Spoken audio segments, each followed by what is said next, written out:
Every day, Carey goes through a process just to get ready to farm.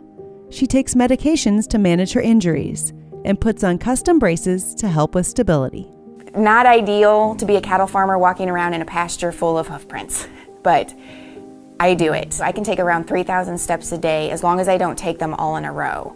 So if I can split them up throughout the day, 3,000 is about my max before my ankles stop working. I have to use the wheelchair. Carey tapped into the resources of AgrAbility and vocational rehabilitation. The two groups worked together to make farming possible again. A big part of it was just, they're like, you need to use your body mechanics differently.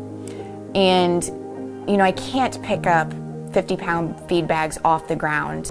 It was simple things like, well, you can pull a 50-pound bag off if it's waist level, can't you? Yeah, I can. So let's build some, platforms or something so that you can pull them off of there. And I'm like, yes, well, let's do that. They also set Carey up with a UTV and an automatic feeder in the back.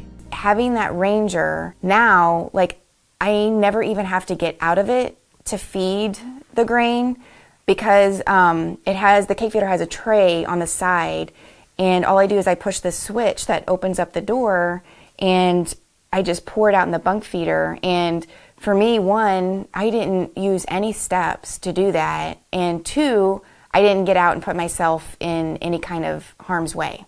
The equipment helped her in other ways as well. I actually can walk into my kids' school events and feel good and have a true smile on my face.